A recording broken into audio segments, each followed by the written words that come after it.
क्योंकि Netanyahu Israel की Hamas और ईरान के प्रॉक्सी को खत्म करने के लिए किसी भी हद तक जाने को तैयार थे। लेकिन इस बार कुछ अलग हुआ है बॉस। इस बार ईरान ने जवाबी कार्रवाई में इजराइल और अमेरिका के अलावा 4 और देशों से पंगा ले लिया।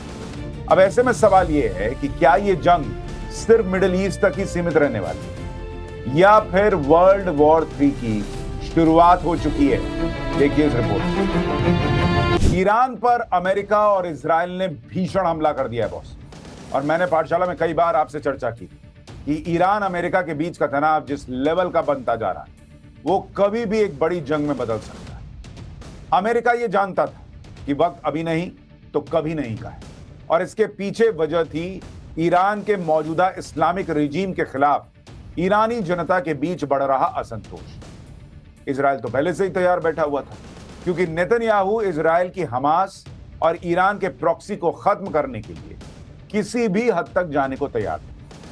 लेकिन इस बार कुछ अलग हुआ है बॉस। इस बार ईरान ने जवाबी कार्रवाई में इजराइल और अमेरिका के अलावा 4 और देशों से पंगा ले लिया। अब ऐसे में सवाल यह है कि क्या यह जंग सिर्फ मिडिल ईस्ट तक ही सीमित रहने वाली है या फिर वर्ल्ड वॉर 3 की शुरुआत हो चुकी है? देखिए इस रिपोर्ट।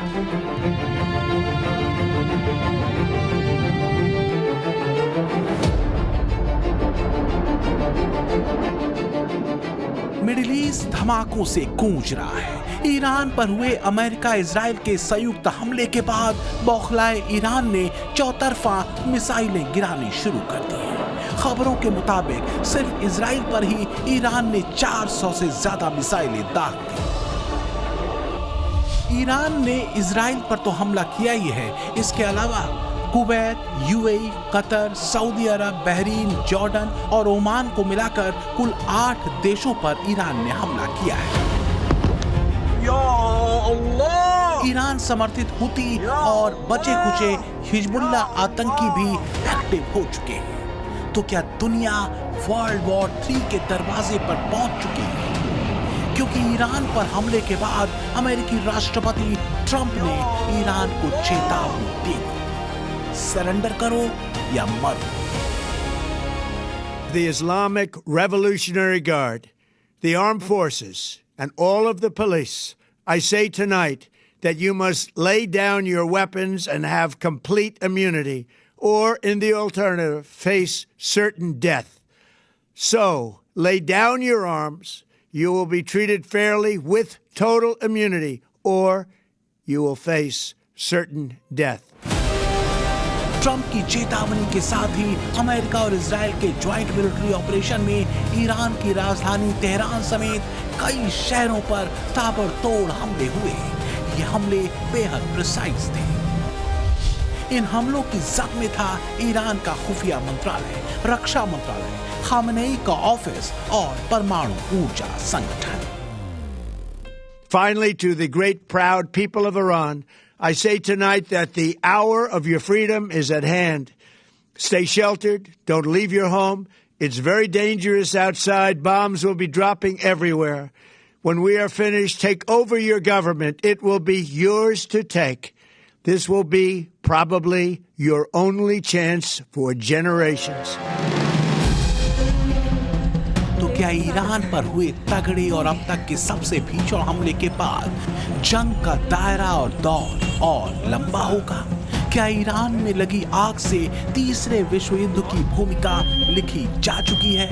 ईरान पर हमले, मिडिल ईस्ट में फैले तनाव और पाकिस्तान अफगानिस्तान के बीच जारी झड़प के बीच क्या दुनिया की राजनीति और पावर गेम में एक बड़ा टर्न आने वाला है? और मिडिल ईस्ट में जंग का मौजूदा दौर भारत के लिहाज से कैसा है? क्योंकि ट्रंप ने ईरान नेवी को खत्म कर देने की कसम उठा ली है। नेतन्याहू ने ईरान में अपने टारगेट सेट कर दिए हैं। तो सऊदी अरब भी ईरान के हमलों से बुरी तरह भड़का हुआ है।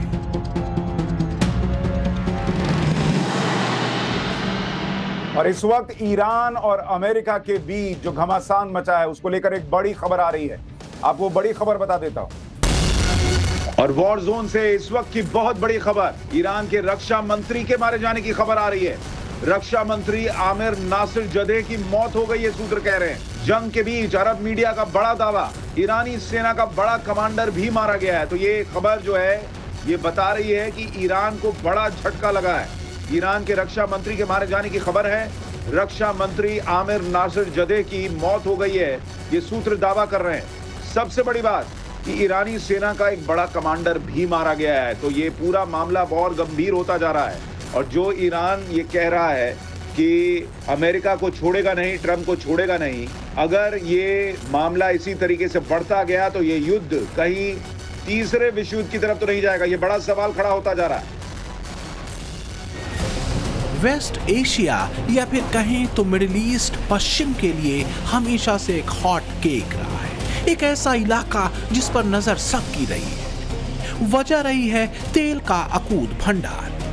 अमेरिका का इस क्षेत्र में दबदबा सिर्फ सैन्य शक्ति का मुद्दा पर नहीं है, बल्कि ऊर्जा सुरक्षा, जियोपॉलिटिकल बैलेंस, एंटी टेरर नीति और सुपर पावर्स के बीच की प्रतिस्पर्धा से भी जुड़ा हुआ है। लेकिन बीते कुछ सालों में चीन का इंटरेस्ट इस इलाके में बढ़ा है। जियोपॉलिटिक्स जो धीरे धीरे बदल रही थी, ईरान पर फुल फ्लेजेड हमले के बाद इस बदलाव में एक बड़ी तेजी आ सकती है। अभी गाजा पीस प्लान पूरी तरह से शेप नहीं ले पाया था कि ईरान में अमेरिका इजराइल का ऑपरेशन लायन रोर दुनिया की टेंशन को एक अलग ही लेवल पर लेकर चला गया। अभी के हालातों में चीन क्या चुप रह जाएगा? कहीं ऐसा तो नहीं कि वो भी मौके का फायदा उठाए, क्योंकि एक लंबे अरसे से चीन की नजर वेस्ट एशिया पर रही। चीन टर्की और पाकिस्तान के साथ मिडिल ईस्ट में अमेरिका की पकड़ को कमजोर करना चाहता है। अब इस खींचतान में फंसेगा कौन? भाई सीधी सी बात है, वही मुनीर, क्योंकि कहा यह जा रहा है कि मुनीर ने दोनों तरफ से सुपारी ले रखी, अमेरिका से भी क्योंकि वहां तो वो ट्रंप के तलवे चाटे बैठा है, उनको मना कर ही नहीं सकता, और चीन से भी क्योंकि उनसे पहले ही इतना पैसा खा रखा है। तो क्या ईरान के बाद नंबर पाकिस्तान का है? पाकिस्तान की पश्चिमी सीमा पर कोहरा मचा हुआ है। काबुली वाले मुनीर की सेना पर कहर बनकर टूट रहे हैं। पाकिस्तान ने भी अफगानिस्तान में कई जगहों पर एयर स्ट्राइक की है, जबकि तालिबान ने पाकिस्तानी सेना के कई ठिकानों पर हमला करने का दावा किया है। हालात काफी बिगड़ चुके हैं। लेकिन क्या ये ईरान से गद्दारी की मुनीर की कोई चाल है? क्या खुद को बचाने के लिए मुनीर ने ये चाल चली है? आखिर मुनीर ने सुपारी किस किस से ली है? तो तालिबान ने इमोशनल होकर कहा था कि अगर अमेरिका ने अटैक किया ईरान के ऊपर तो अफगान तालिबानी अमेरिका को सबक सिखाएंगे ईरान में जाके। तो ये तालिबानी वहां ना पहुंच जाएं और अमेरिका की हो जाए मुश्किल, जो आज से आज अटैक हुआ है। तो इसलिए एक आसिम मुनीर को डॉलर दिखा के पैसा कहा गया, जाओ जाकर के मारो अटैक।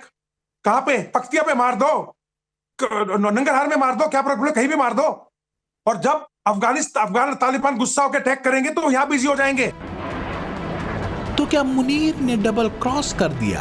और क्या गारंटी है कि डॉलर लेकर ट्रंप के दरबार में झुका मुनीर कल को जिनपिंग के सजदे में नहीं होगा?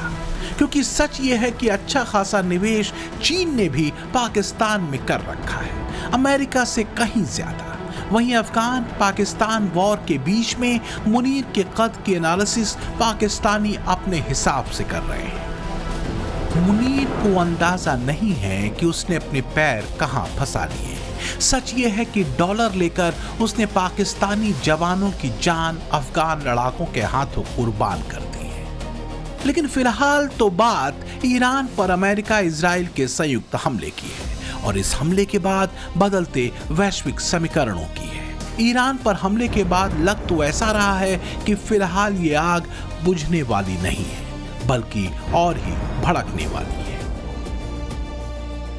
लेकिन भारत हर हाल में यही कोशिश करेगा कि युद्ध किसी भी सूरत में भयावह शक्ल न अख्तियार करे, क्योंकि लड़ाई लंबी खींचने पर भारत पर खुद भी आर्थिक दबाव बढ़ने का खतरा है। जानकारों ने आशंका जताई है कि युद्ध की वजह से कच्चे तेल की कीमतें बढ़ने की आशंका हो सकती है, जो भारतीय बाजार के लिए बहुत बड़ा जोखिम भरा हो सकता है। अमेरिका ने ईरान पर जो हमला किया है उससे जुड़ी एक और बड़ी खबर देखिए, जरा इसके बारे में सुनिए। युद्ध के ताजा हालात पर भारत की पहली प्रतिक्रिया आ गई है बॉस। भारत ने युद्ध के हालात पर चिंता जताई है, सभी पक्षों से संयम बरतने की अपील की है। भारत के विदेश मंत्रालय की प्रतिक्रिया, नागरिकों की सुरक्षा को प्राथमिकता मिलनी चाहिए, कूटनीति और संवाद से हालात सुलझाएं।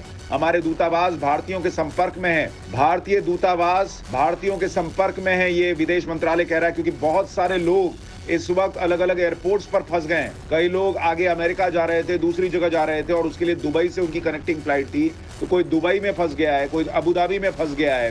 तो इस वजह से बहुत सारे लोग इस वक्त फंसे हुए हैं और भारत की पहली प्रतिक्रिया युद्ध पर आ गई है।